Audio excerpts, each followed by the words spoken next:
4, 5. So hello everybody, it is time for the last Thursday of the month, Portfolio Career, and we have an excellent lineup because it's not just the four of us, Rebecca, Iona and Aileen. We've got the wonderful Anessa, which we're going to all do a little bit of a short introduction in a minute. Just to reset, because I realize we're getting new people all the time, this is really a share to you for Portfolio Career, and each time what we're trying to do is find out exactly what you want. And last time you told us it was how to source opportunities. So rather than retain all of that information for ourselves in a hugely challenging world at the moment, we want to share that to make other people's lives easier if they want to take this route. The reason why I'm really excited is, well, Anessa, you describe this as maybe cocktails. How we usually describe it is as if we're around a dinner table together, or if you're with your best friend, how would you help them? Mm-hmm. And maybe we start with a little bit of introduction. I have your book here, Anessa, which the revolution of work. I don't know if I can say 𝗵𝘂𝗃𝗁. I'm not too sure.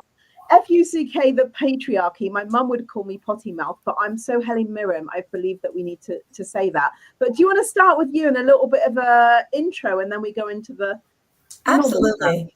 Yes, and thank you for having me on. It is I'm on the west coast of the US, and so I hope everyone is having a good day, a good morning, wherever you are in the world. I hope it is good for you today. And I have, I've been in human resources and people and talent and culture for longer than 15 years. And I've done fractional people leadership for the last almost 12. And so when I started out in fractional people leadership, there was no one else doing what I was doing in the fractional space on that side, in that industry. And since then, I have actually worked with more than 130 organizations in 33 countries around the world, including some that you probably have on your phone, including some that some of you probably listen to on podcasts, etc. And I have seen quite a lot and decided that, you know what, there are some trends happening over, 130 plus orgs. So I probably should write a book about some of the trends that I'm seeing, because I bet I am not the only one seeing these things. And that's where the book came from. Yeah. So just to say, this is going to be like the wisdom that we have today, and we're all coming from different angles, but wow, what I would say bench strength, in terms of that, or wisdom to pull on. Do you want to go around the table, because maybe it's someone's first time? Who else would like to go? Go on, Bex. Okay, I'll go next. So Rebecca, Bex, Anessa, I'm really excited to get all the advice and knowledge, because I feel I'm relatively new to the world of portfolio life. I've spent the last, I keep thinking, oh my God, it's been 2 decades now in the world of HR, and mainly in, living the work corporate life. And about 3 years ago, I entered the portfolio space and have been doing work across the field of HR, coaching, leadership, HR consultancy. And I'm still finding my feet. It's still, I consider 3 years, it's still relatively new, but I'm really enjoying it. So that's me. Very important for today, Bex, because actually what we found last week is sometimes we can forget where people are at and how we can best help them, which is, Iona, you always keep us so grounded. Do you want to go next? Hi guys, I'm so happy. I have the flu, which shows how amazing it is to do a LinkedIn Live and not be having to go on site. I love social media. I help professional craft and support their portfolio careers through social media, find the gems in the expertise that they have already and monetize it online. My background is in social work and nonprofit management. I loved social work and working with people on site. After my husband passed away more 12 years ago, I could not do this as a single mom. It really crashed my entire career, everything that I was working on. I even did a master's after he passed away. It did not help me get the jobs that I wanted with impact and purpose and income.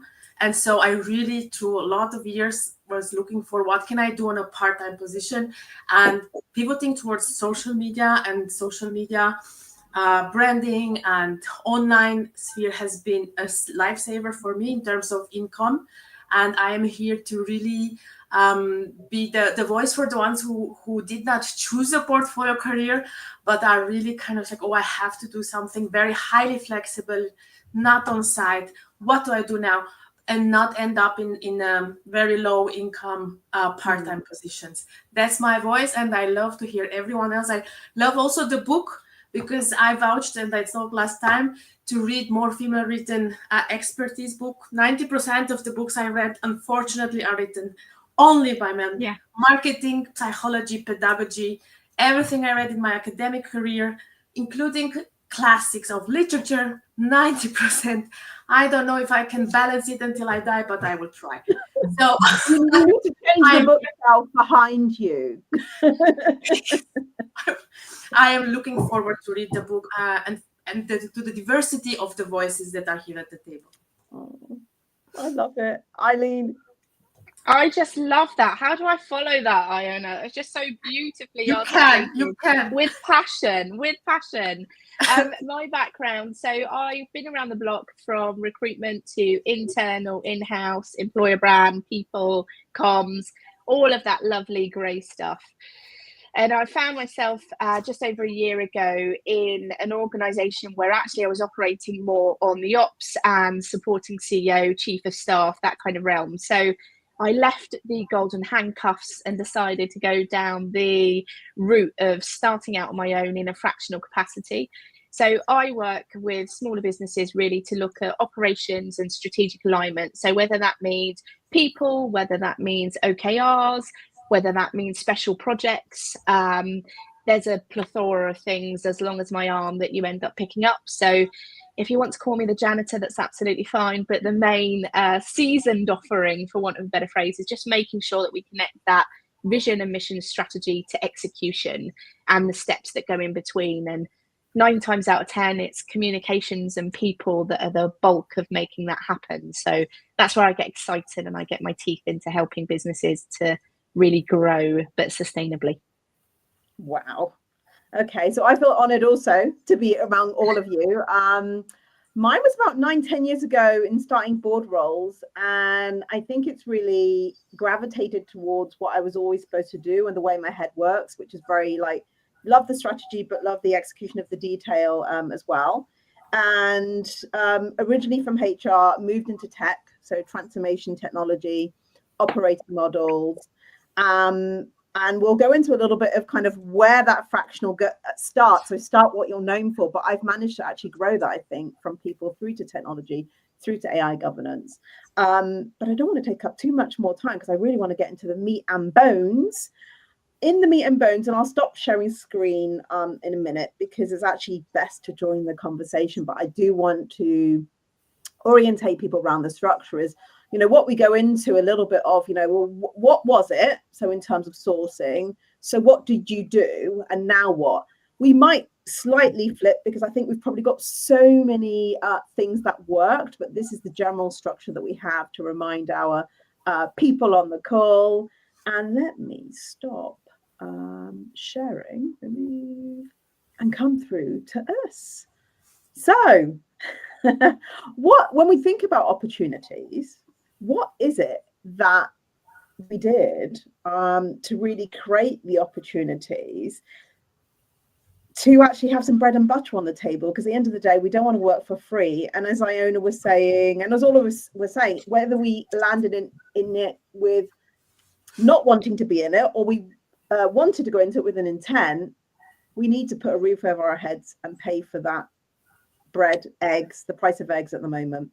Who would like to go first or share? I will go first because I've read something about coming back to office. It's a huge trend back to office with mandates and so on. And some experts were saying that if you stay at home or you work remote, you lose opportunities just because you are not in the room where it happens. So proximity We are now in a virtual room, that's a solution, but proximity to people with networks, money to give, and jobs to give is definitely one of the ways to find your next spot. The thing is that if you are not in those rooms for whatever reason, there is a plethora of reasons that you are not in the right room and you are not close. You can go to many networking events and just socialize, but never speak to the CEOs. So, or to people who have decision and money. If you are not in those rooms, then online sphere can be such a much more closer way to get in those conversations. LinkedIn, you can literally, so many people don't post on LinkedIn, don't speak on LinkedIn, just commenting, not even doing sales pitch with CEOs. When CEOs post, they also don't get a lot of comments. So you are so much closer to people who have decide, have influence and money and jobs to give in the online sphere than being yourself somewhere in a personal network event for 2 hours. So that's one way to do it. To proximity to opportunities is one way to get to those next positions. So let's drill down into that before we go to the next to see if anyone's got anything to add, because it's about getting into the rooms, which perhaps you weren't invited to anyway in the physical space, you know. Yeah. What is it that's worked for you, or actual rooms? I know last time we mentioned Fractionals United. By the way, people listening, I joined it. It's amazing. There are opportunities. Thank you, Eileen. See, I didn't know about that last time, but there are opportunities on there. It was like, hey, you know, we've got this startup. Would you like this equity? So there are opportunities there. But what else has worked? Maybe Anessa, 12 years of experience. How have you managed to build those networks, either face-to-face or in LinkedIn, that has actually sourced an opportunity?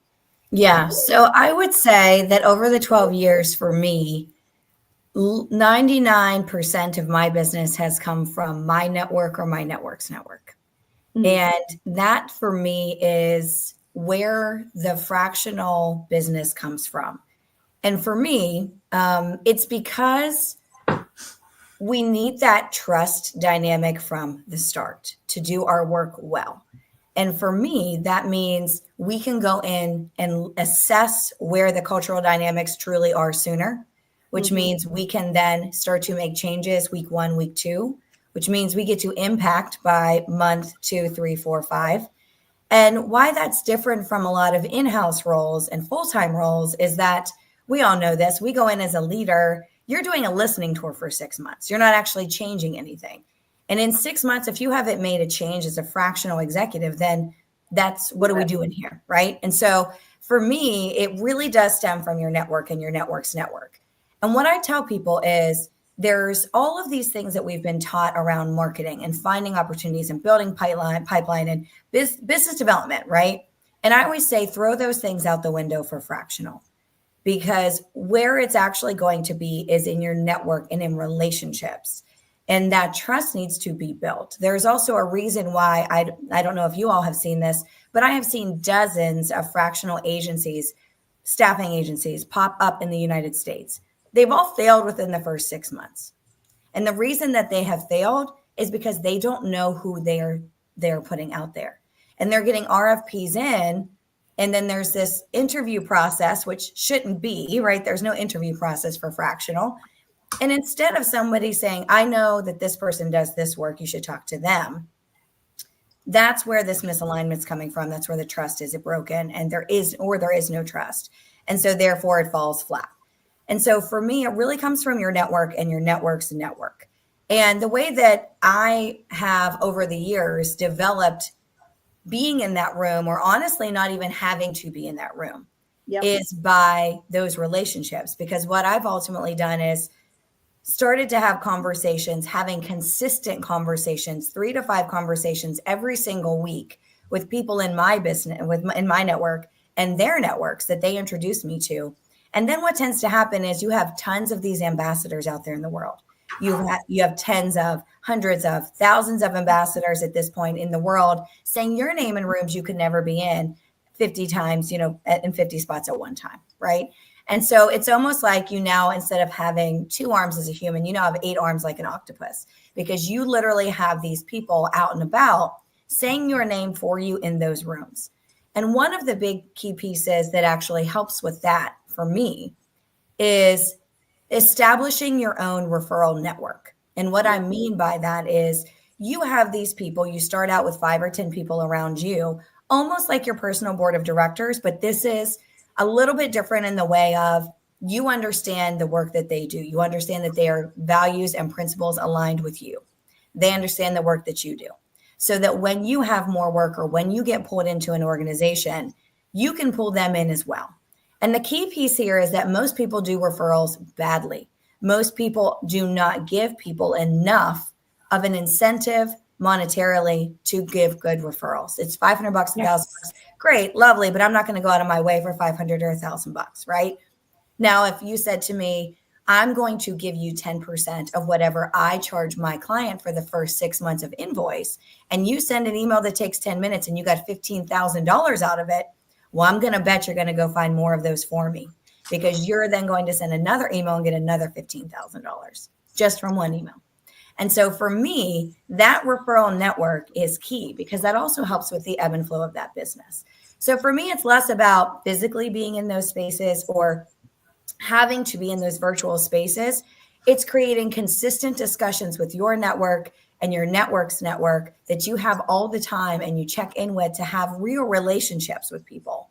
And then what that means, if they understand what you do, if they understand the work that you want to do and who you want to do it with, they are going to say your name in those rooms, because guess what? If they refer someone to you, it helps them too. And so it's a win-win situation all the way around. I just want to go back to, there was a first call we had, Anessa, where we talked about the spider, about the portfolio career being the spider. You've just used the octopus, right? So it gives you many arms and legs of income anyway.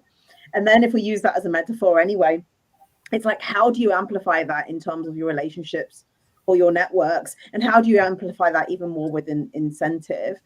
For those that are listening, I think I'm just going to add my layer of how I also then went about when I think about that. The relationships. I moved also from traditional consulting, and I remember one of my big four, and I went into the client, and their major complaint was, you only come to us when there's an RFP. You don't come to us, and build those relationships. Of course, I was like, yeah, I'm now here. We're going to do that. And one of the things that I also do when you're talking about, 3 meetings is meeting with people. It might not lead to anything now, but being the sparring partner and having those relationships with people so that they get your thinking and go, you know what, you are my sparring partner, you are, and they understand what they can bring you in for. I think the second nuance I would bring in, and it was really good advice that I got from one of my good network friends, very successful in business, Michelle. She said to me, start by what you're known for, because it's easier for people to do that. And I talked about that in terms of making the jump. So, it was starting in projects which were more around the traditional, operating model change. Then it's now, building a whole AI governance piece, an operating model with AI governance. So there's a journey that people need to go on. It's very hard for them to see you there. But as you're discussing, they start to know where you're placed and actually what you can do. And it is the consistency. And I guess the consistency is something that we've heard many times on this course to say, actually, guys, it's not always easy. It's not easy. It's not an easy choice to make. It's not one that we would change. We've said that many times in terms of the freedom that we get and the enjoyment we get from it. But there is this consistency about having those relationships. But I just love the layer of the referrals. I've done it, but I will say I haven't done it. I'm not as consistent with the referrals. It's something on our AI governance proposal, a collaboration that we have, that I think it is. It's about being consistent with it, because it's other people being in the room. So you've made me think about a consistency needed with that referral. Yeah. And what's funny about that too is that I include different people in my referral network too. So if you think about, for instance, I coach a lot of fractional execs. It's not only in HR and people. I coach fractional CMOs, fractional COOs, fractional CFOs. And I have a lot of fractional CFOs in my referral network. And here's why. When you think about a business, when they're thinking about bringing in HR, sometimes for the first time, it's also around the time that they think about bringing in finance at the same time. And so if they're in first, they'll pull me in. If I'm in first, I'll pull them in. Similar to when I coach fractional CMOs, I typically say an organization is going to start to look for a CMO when they're about 500 employees, maybe a little higher than that. That's also around the time that if they don't have a COO yet, they're also going to be looking for a COO. So again, those CMOs, those COOs should have vice versa in their referral network. So using our understanding of business and how that works to say, what else do I need in my referral network? Because they're going to be thinking about HR people at the same time, at this phase, at this maturity of business, as they will be looking for these other things. And that's a great way to kind of get that ebb and flow as well. Now, one thing before, I mean, Eileen, actually, you're looking like you want to say something. Let me come. Yeah, I think it's like the mention of that network, right? It's the ecosystem. And I think it's almost, if you're with a client or you're having that conversation and your foot's in the door and there's this appetite for more, you need that ability to say, right, Avengers assemble. What does that look like? And I think it's once you've got, and if you're getting a kickback out of it, great, even the more the merrier. But I think it's interesting that you said the 10%, because I was speaking to a couple of individuals I've worked with in the past in the corporate and perm world that have done the same and gone fractional. And that was exactly what I said. I said, look, I delivered a almost like a top of funnel, you could call it, session for some of their clients in a group. And I said, if anything comes off the back of it, I'm happy to give you 10% of the longevity. So it wasn't even 6 months. My thought process was longevity. But you then add that 10% up. A, it incentivizes them, but B, it's less than you would spend on advertising, marketing, content creation, all of those things that I think in this day and age we're led to believe is the starting point or the be all and end all, when I actually think that they're nice to haves. Creating that content, being that person to go to, yes, it's nice as a support function, but we mentioned it last time we were on this call, it's that third degree separation behavior of what does your immediate network look like? What does that ring around that look like? And then what does, your first, your second, your third tier connections? And how do you then use your octopus or your spider legs to penetrate that? And I think it's, as long as you can get that nailed and you understand that. I think when I first went fractional 10 or so months ago, that was my first point of call. I'd reached out to people that I hadn't spoken to pre-COVID. I was like, hey, what happened to that black hole? Let's have this conversation. This is what I'm doing now. Do you know of anything? Can you keep me top of mind? And I think it's really igniting that as a natural networking behavior rather than this cold standing start of business development that you're led to believe you need to do. And I think it's something that if I go back to Iona, was what you were saying about like what you're there to do. There's the other arm of LinkedIn, which is the messages in the background, right? And going back through your network, it's something that I did. One of the opportunities that I'm looking at the moment, fingers crossed, is literally someone I worked with 12 years ago, right? And so it's like going back through that they really understand and what you're doing from a relationship point of view. So if people are thinking, so where the hell do I even start? Actually, what we're saying is look at your first, second, third degrees network and go through those. What I've picked up on, though, because it's quite interesting, Inessa, is I think a lot of the opportunities which might be more braver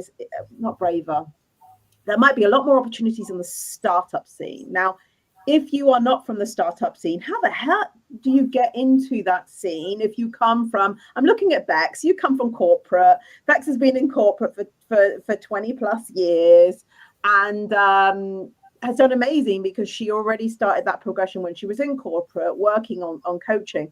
But how do you even then get into that ecosystem, which will not necessarily be in your first degree network? Yes, no, that's a great question. And I should say too that, while I would say about probably about 60% of who I've worked with has been in tech, I've actually worked in every industry except for oil and gas. And so, manufacturing, retail, food, CPG, like all of it, I've kind of seen it all across the world except for oil and gas. And so one of the things that how you break into that is really thinking about, number one, making sure that you understand what the work is that you want to do. And I think that's a really key piece. I think that we often get told to niche down. I don't think that you have to niche down, especially if you love being a generalist. I think that people have told us to niche down for far too long, and then they're realizing, oh, actually, we've made this circle really too tight for ourselves. And by the way, you're like, yes. right. And by the way, we realize that when we see other humans niche down, we realize we don't like that they're not nuanced because we know it's not authentic. And so I always say, lean into your authenticity piece first. But the way that I kind of think about how do you do this is a lot of people tend to think about how do I bring those clients to me? Okay, how do I bring the tech startups to me? But realistically, what we should be doing is, where are the people I want to speak to? What are their routines and what are they doing? And so instead of saying, bringing that to me, bringing that to my door, what I always tell people is think about their routines, think about where you can be in front of them in their day, because it's going to seem more organic and more serendipitous. And so, for instance, if you're in a spot where locally you can physically go to places that have a tech presence, think about co-working spaces. Think about coffee places by co-working spaces. Think about breweries, wine bars, local hangouts by those co-working spaces or tech hubs. Think about the CEOs and the COOs that maybe are going into those workplaces. So for instance, a co-working space. Maybe you want to take a half of a day, have a day pass, go work in there, sit in the common area. You will be baffled at what you hear and what you absorb. You do that for a couple of weeks in a row. You get to know the receptionists. You bring them their favorite coffee. They become your friends. And guess what they do? Because we know this as people leaders, the EAs, the executive assistants, the chief of staff, they know everything. So do the receptionists. They know everything, right? So again, use our business mind that we know about in corporate, use that for ourselves. And so if we get to know those receptionists at the co-working spaces, they're going to say, hey, a company moved in upstairs and guess what? They don't have HR, right? So again, it's the relationships and it's understanding where are these people? What are their routines and how can I get in front of that? Because to Iona's point, they're not going to be on LinkedIn very often. They may pop in every 3 months, every 6 months, and they're not getting a lot of engagement. They're not spending a lot of time on there. It's not really their home. And so for me, a lot of people come and say, I've posted on LinkedIn every day and I'm not getting fractional clients. And I'm like, yes, that's because you're knocking on the door and nobody is home. Right? Well, I have some complementary opinions on that. Like, knocking once is different than bringing a basket, like you said, of coffee. I really am speaking. You are coming from a corporate background, and you have some skills in understanding who has like access to knowledge. If you're not coming from a corporate background, teacher, social worker, you've been among, especially in Switzerland, which is totally different than the US. You go to the Swiss startup nights. I went there for 3 years. I had no startup, no tech startup, and I was talking to the people. So you find the startup ecosystems, like you said, Anissa. There is also the Impact Hub in Zurich. So you have Impact Hubs. You go there, you might feel like a total imposter and totally fish out of the water because you're a teacher or social worker or whatever and not a techie or whatever. You can learn anything. LinkedIn is there for you if you cannot go in person, if you have kids, if you have dependents, if you cannot be like we do now. I connect to Anissa, like how, and or Eileen or like Chantel, this is incredible if you have not the possibility to be there in person. This is where I take LinkedIn. And then you have to have a strategy for LinkedIn. I agree that this is what I help my clients with, not just a one knock and disappear. It's like we do now. You have to build that know, like, and trust factor that you bring with bringing the coffee. Chantal is an amazing example for this. She's not always posting, corporate things or like thought leadership. She posts, I'm annoyed about this. This is amazing. So she creates. That's how we found each other. Yeah. I know. You post, and that's what you post. I love you, how much you speak up, which actually is something else I was mentioning to Vanessa. I think that the other way to connect is value alignment. And that true authenticity, or like Iona, what you're saying is that repetition, although it might not be the front desk EA bringing the coffee, people actually really get to see who you really are if you let them. If that's your choice, and I think that's the best way to do it. Because you know what, I'm quite interested in that person, and you start to open up, and there is the opportunity for a relationship. You might need to handle it a different way, you know, but there is the opportunity, even if that CEO or founder, you know, isn't on LinkedIn that often, there's the connection. And then maybe you go to that person's talk, or, you know, or so forth. And where we haven't heard from Bex, and there's so much that I know that you've done as well, Bex. Yeah, I agree with everything everyone said in terms of absolutely utilize your rich network that you've built up, you know, in whatever, you know, corporate life or just, you know, in your professional life, use that network, because definitely that will lead to opportunities. I agree. I think LinkedIn's got a place actually, because I think there is a bit about raising awareness of what you're, you know, what you're doing now, you know, what's, you know, what drives you, what motivates you, what you're looking for. So I think if you raise that awareness, and actually sometimes people do come. I've had people who approach me just because I've raised that awareness. But I think actually sometimes it's also just using every opportunity. So I know I've had leads that have come through a running club that I'm part of, and actually just, you know, saying to everyone, look, this is what I'm doing now. And actually I think just being like really passionate about it. And I think if you go into fractional work and portfolio life, you are. So talking about, this is why I love this. And actually this is how I've been able to help, you know, this organization or this individual. I think that passion comes out.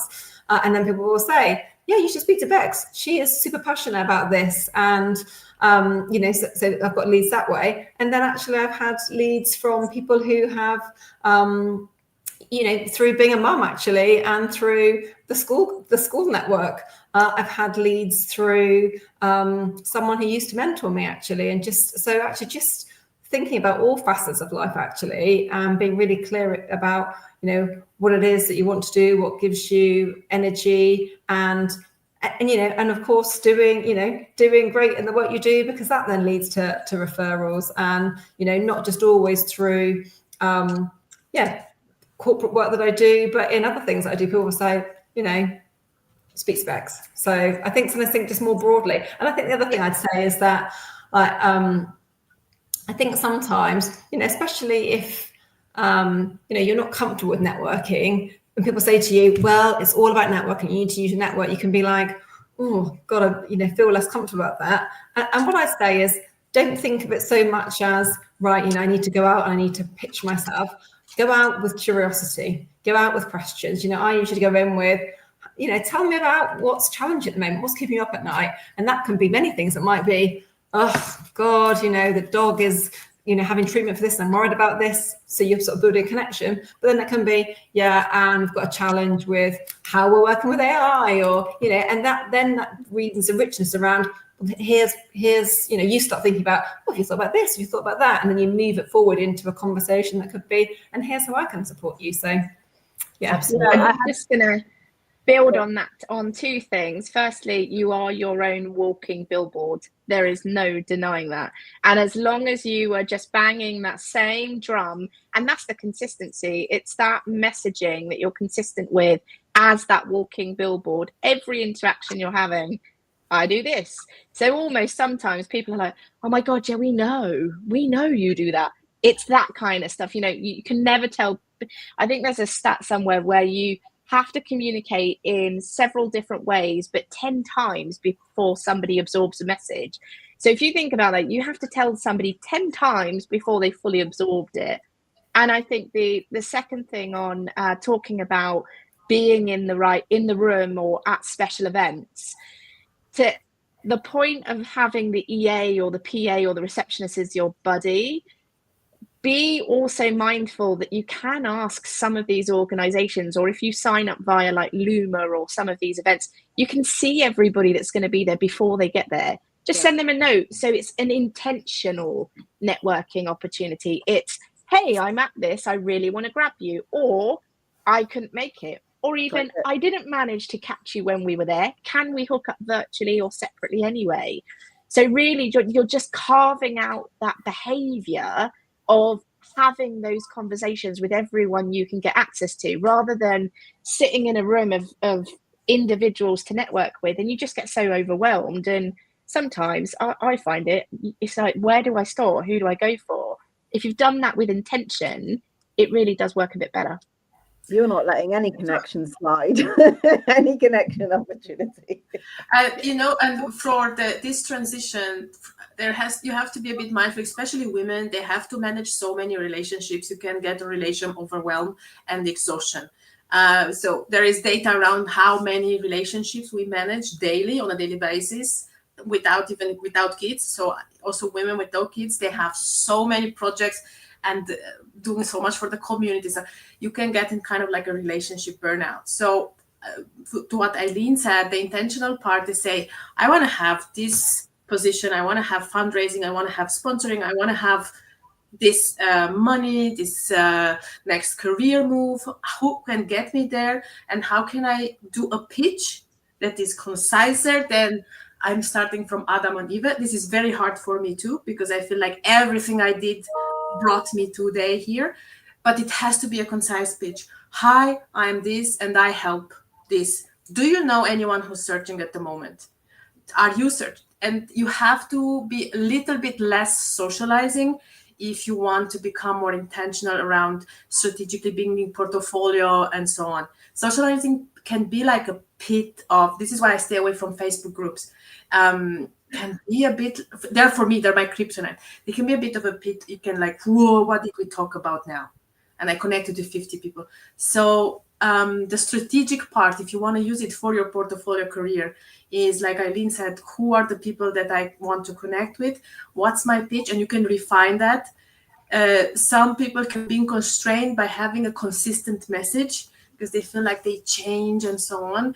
The consistent part is your vision of your, what you want to achieve. That's the consistent part. Someone said, write your goals in cement, but the way to get there in sand, kind of like that. So your vision, I want to make an impact. I want to have these opportunities, but how I get there, I'm going to be flexible around it. And like always, I repeat this, LinkedIn is there for you, or social media platforms, when you cannot be personally in the room, which if you can, I would always recommend a bipolar, like a two-stand approach. Do in person and online for everyone. That's like the golden part. If you can go in person and like Eileen said, from there, pick the part online, have the Zoom calls, it's the best.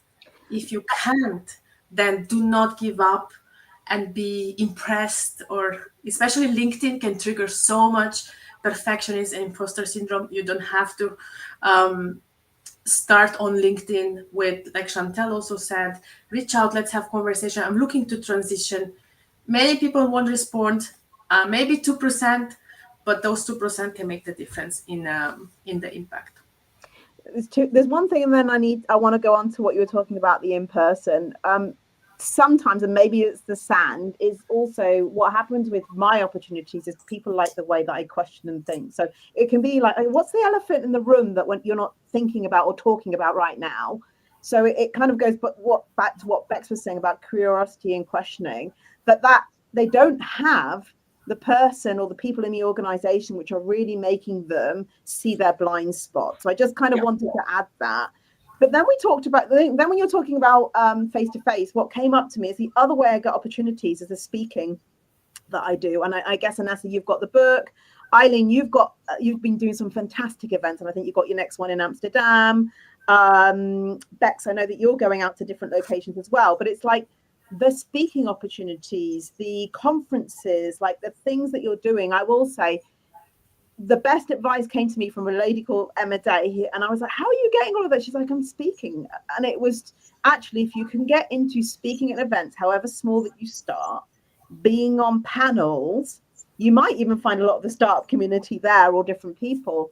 It's sharpening your expertise or point of view, and they're hearing it from you. And if it's not speaking, the one thing I'm doing at the moment is I'm writing a white paper after divorce, which is like, how do people see what you do? So some medium, I would say, if you can invest your time and choose a medium which brings across what you're doing, I would say that adds more opportunities. You're all nodding, or does anyone want to add anything to that one? The speaking event, so the way I work is that you have the strategy, and most of the time that is the easy part, it's 5%. And then you have 95% of emotional resistance behind the scenes to everything that we speak of now. I can imagine so many people saying, yeah, that's easy for you to say, or, oh, yeah, it's easy for you, you are already there. So 95% of things staying in your way are the emotional resistances to everything that we said. Speaking especially. I've seen an amazing expert at the 𝗵𝗃𝗁 Zurich speaking about apps. She creates apps. Amazing. And she spent so much time thinking what she's going to wear, which color. This is just noise. This is just like mental noise. If it's fun for you, what you wear, cute, nice, but this is mental noise. So for speaking events, I agree with Chantal, is one of the biggest upcoming opportunities for you. And then picture yourself at the speaking event and put it on LinkedIn. So speaking event, LinkedIn, this is the best you can do.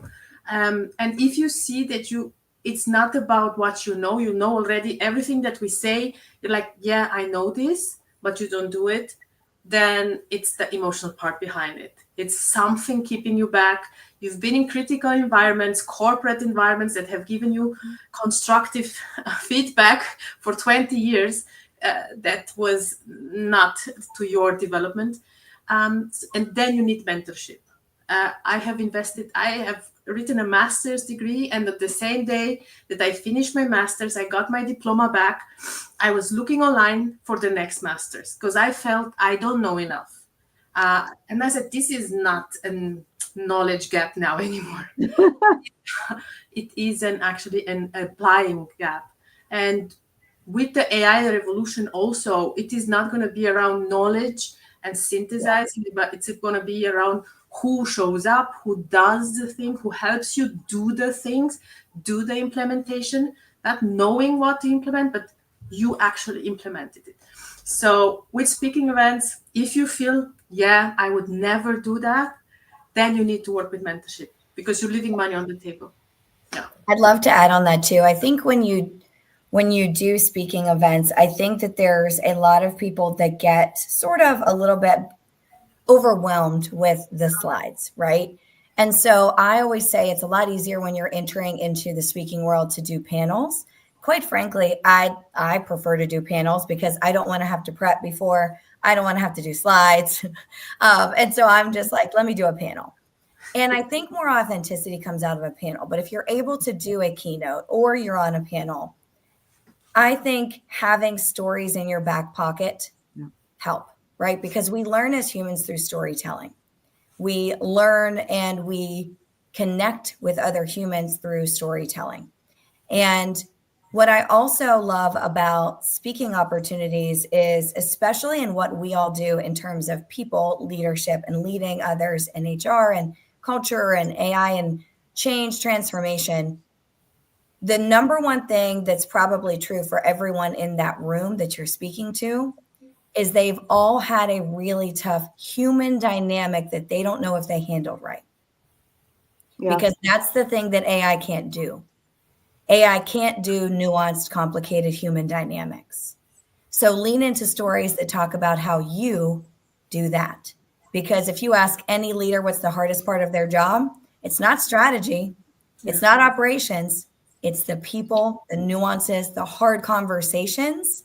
That's what they all need help with. So if you can talk about a story where you have helped with a nuanced, complicated human dynamic, you're going to draw people in from that. And let's be honest, this is where mothers would have such an expertise, but they don't put it on LinkedIn. You're absolutely right. I know, you're like, I am managing, exactly like Anissa said, under, different needs at the same time, legitimate needs under, sensory input at 8 o'clock in the evening after 12 hours. This is CEO of a 500 Fortune company skill set. This is also what I support a lot of women at midlife, to highlight the expertise from their family core skills that they bring in. And these are one of them. I liked how you said that. I will remember it also. something again then flagged in my brain, because I think the other thing about growing opportunities is sharing your cases, not just necessarily in a panel, but when you're doing them, you know, my commercials always say, and there will be a case study out of it, and things like that. Yeah. So it's sharing that to let people know what you've done. I think 𝗵𝘃, you mentioned it as well, though, in regards to saying, well, I did this and this was the impact. So you're actually sharing it. I was going to say mündlich there. I don't know why my head went to German, Iona, but sharing it verbally. So it's for me, it's like really important to do that piece of how to grow opportunities. It's from other opportunities. And the other place my brain went to is when you're connecting with people around opportunities, you could connect with them around speaking and panels. So I've been asked to do a panel, and I'm going to be across in the UK again, May the 8th. And then they approached me, and I was like, yeah, well, I know some other people they have a whole series of panels. And I think that's part of the, you know, taking other people in that didn't necessarily speak before. I've got someone in my AI governance space who has never spoken before, so it's a panel, who wants to, and I want to grow her, you know, in terms of who am I without a job title, because she's entering that. And then there was another person. I think it's just cognizant of who else you can take in. And for me, that there's not necessarily, I mean, they're paying for like flights, and they donate to charity, because this is for a business school. And that's why I love your post, let's pay our speakers. But that's not necessarily about money, but this is about who else can I bring forward? Because one thing that panels and keynotes lack is diversity. So I'm always looking at, well, you're asking me, but who else can I bring? You know, is the other piece about how do we grow that? And then that just replicates, you know, you're thought of or you're asked for opportunities. Has that spurred any thinking in anyone else? Well, I always say, I don't know if this is true for everyone, but before I say yes to a keynote or a panel, I go and look at what the other ones look like. And so if there's not enough diversity in play, I will say, sure, I will speak if you blah, blah, blah, blah, blah. Yeah. If you need help, if you need names, I've got people for you. I absolutely will not speak on a panel if there are 4 white women. If there are 4 white people altogether, there's not enough diversity for me. That's not what I'm about. And so I will say no, but if you correct it, then we can talk. And that I found has actually pushed a lot of change in our industry. And it's actually pushed other LinkedIn influencers that I know to say, oh my gosh, I never even thought about that. And I thought, how privileged, right? That you never thought about that.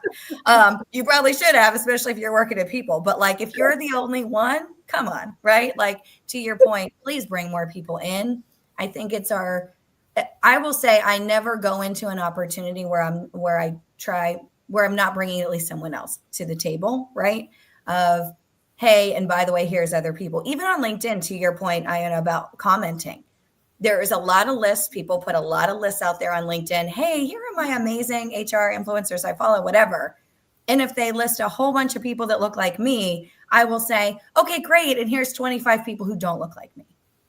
Right. And so really making it a point to say, lovely, but what about these people too? Right. And so consistently bringing people with you, consistently saying names in rooms they can't be in. And I always say, you never know where you're going to plant a seed. Always plant seeds. You never know what's going to come to fruition for you or for others. You could have a 5-10 minute conversation and it could come back and be business for you 6 years from now. And so continually planting those seeds for you and others is, I think, part of why we do what we do. I love what you said with the privilege. And I said, because I had a conversation with the VP of audits, he's a man. I said, oh, I don't need LinkedIn. I don't need it. I found always like, that's privilege. That's a bit of privilege. Being on social media, being this visible is a bit triggering, and a lot of high network individuals do not want to be this. Privacy becomes a very high valued good. If you don't have this privilege, you have to sometimes really look at the facts and where you are at the moment, and say, what now? Because I like how Chantal says, they're like, oh, you've identified your network doesn't have any individuals, everyone is stay-at-home moms maybe, you do not have any contact that can help you on the bus ride. So now what? So then then you go online, and I think this is like my joy with the social media, I think is the biggest driver of opportunities for minorities, for people who cannot, also neurodiversity, where you cannot be at these big events without being overwhelmed. And I love working with Chantel, but also, there's in the startup industry a lot of full male panels for sure. And that's a big advice that I say, if you take the advice for someone who looks as close as possible as you. So if you're a single mom, do not ask a man what he did to become the CEO of the family, of this company. You can learn maybe a little bit, maybe the knowledge part, but not all the behind of it. If you are someone who is the breadwinner of the family, ask someone who is the breadwinner of the family how she did it over 10 years, 15 years. If you want to ask someone who transitioned from totally different industry, from HR to AI, for example, then ask someone who did that. So look very carefully where you take your advice and who you take on your board, because the advice might not match where you are right there. And there you need the diversity on your board also. You have someone close, you have someone far away. You need the board diversity too in your advice on your journey. We mentioned board a couple of times. I think we all have personal boards. That is the other nugget. However, on my personal board, I would say Bex is on my personal, and we were speaking on Sunday, Bex. Like for me, sometimes you become so focused because you've been doing something for so long that I like to have people that are fresh or new voices on panels I like to have like the newer voices in there as well, because it gets me thinking like, oh yeah, I haven't thought about that for a while. So I think that freshness comes in many forms, but it is about what's my blind spots, what am I missing, what am I not seeing, what's my biggest elephant in the room, and it's like, it's just that level of self-awareness to create that experience that for me is what I need, which I guess the other thing for big opportunities, I think you said this at some point, I don't know who I mentioned it, yes, pay the speakers. So you can start with unpaid events. They feel less triggering, because it's for free. But be mindful that you can get stuck in voluntary work and internship mindset and for free, especially also women who give so much for free. Start asking, I'm looking for a paid opportunity. I'm looking for a paid internship. And slowly, gradually, really find the network that also shares those information, the paid one, and talks about the money and talks about sponsoring, fundraising, and all the money. Also, important. Well, I've got a view that only charities and like business schools or like things like that should be free. But if it's a company, it should be paid. That's my view. 100% agree. And so I would start there, because they are, these things are needed. Like when they're doing that. The rest they must be able to pay, and we should have a session on that. The other piece that's really worked for me, and I don't know about others, is collaborations of creating not just like the role, so like the COO, but like project or collaborations with organizations is how to build opportunities. I have a collaboration with Tavistock, I have a collaboration with Shake Up, I have collaborations with many people, and these are just other routes. You activating that as well? Yeah, so actually, doing fractional work and having a portfolio career is actually, you get to, these networks are great, and I would absolutely encourage seeking out other people who are doing similar, because actually what I found is I've worked with other associates and we've said, oh, hang on a sec, we've got a shared passion here, or we've got shared knowledge here. Let's collaborate together.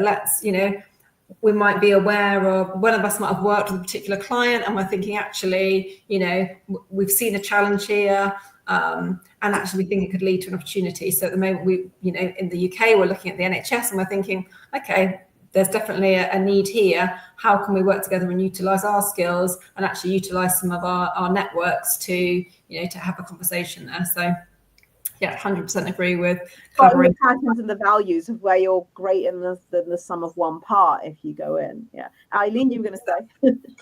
No, I was just going to say, and the other thing that I tend to like is thinking about other women, that whether they are doing part-time or they're finding it hard to get job shares, or thinking about the ecosystem of challenges that we have as women. It's, for me, how can I also provide opportunities to take others along the way that are not the typical profile that might go and win that type of business themselves? And I think that that's a slightly different shift on mindset as well, that's always quite nice to have. So to Becca's point in thinking a collaboration of parts, it's, well, actually, could we do that as a collaboration of parts, but could we look at that diversity aspect from a part-timer, or looking at someone else that might be able to plug the gap in on a different lens, rather than just somebody promoting themselves as fractional or portfolio. And I guess, what lens are we not seeing? What if we've got 5 minutes? What would be, what lens are we not seeing, or the one thing that you really want someone to walk away with? I have two really quick ones. Never just put it out there and get a networking conversations going with just executives. Make sure that you're talking to everyone that you've worked with before, right? Everyone from the customer service representatives, the receptionists, all the way up through VPs, managers, etc. You never know where people are going to go. And as they go and expand in their careers, an HR generalist one day may be a director of HR who needs your help, a year or two from now. And the second thing I will say is, we tend to use jargon in our marketing and how we talk, even things like culture, even things like engagement, even things like performance. What I can tell you is those are continuing to put up walls for CEOs and COOs. They don't actually understand what we mean when we say that. And so instead of saying jargon things, just use really words that everyone knows and uses. And so, for instance, I'm not going to go to a CEO and say, how's your compliance, right? I'm going to say, what keeps you up at night, right? What are the risk factors that you're afraid of? I'm not going to say, what's your succession plan look like? I'm going to say, who are the next leaders that are going to step into those roles, right? And so just really changing the dynamic of what we're putting out there. I typically have someone who has no idea about what I do, is not in my industry, to look at any redo of my website, any redo of what I'm writing about. And if they understand it, that's the right path. We're really getting away as a society from this sort of Deloitte's, Accenture's, the consulting verbiage. People realize it's not authentic, right? And so strip that out. No one actually knows what those words means outside of our industry. And we're just building walls for ourselves that it takes people longer to get over, to work with us. Oh my God, I love having you here. Thank you. Yeah. Those are my last tidbits. That's a great tip also for LinkedIn posts. If I can do the pivot towards social media, and especially my focus is LinkedIn. And what Anissa actually said is very smart in marketing terms, is looking for the pain point of the other person. I like to do both, to tell you what you're doing, but also the expert words for it, because a lot of women are doing expert work, but they don't name it. So I like to bridge it and say, you are doing this expert advisory role already right now with this simple task that you think are simple. You are auditing, you are planning, you are strategic, and so on. So I like to bridge that. And I see the biggest opportunity for in the use really of AI for a lot of assistant technologies. So you get faster in output, and you have enough time for doing this relationship management that you cannot delegate to AI.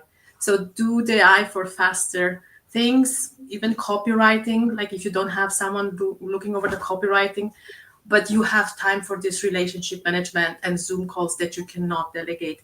That's the big opportunity that I see. And you can learn to scout for paid opportunities. It's a skill to identify this is a pain point and this is someone who has a budget for it. It's a skill. Again, if you don't see it, get mentoring. Bex, Eileen, brief. I'm Ask going to say questions, be curious. I think, ask questions, be curious, and that will lead to conversations, opportunities. Eileen? I second curiosity, and I'd say be your own walking billboard. I'm going to add something different, which is mindset. So everything that you've heard, block some time in your diary and get started and learn. So it's like that first step of like sending that message, like block kind of, I guess, business development or fractional development. There's a step between talking about it, knowing, but you learn as you go along.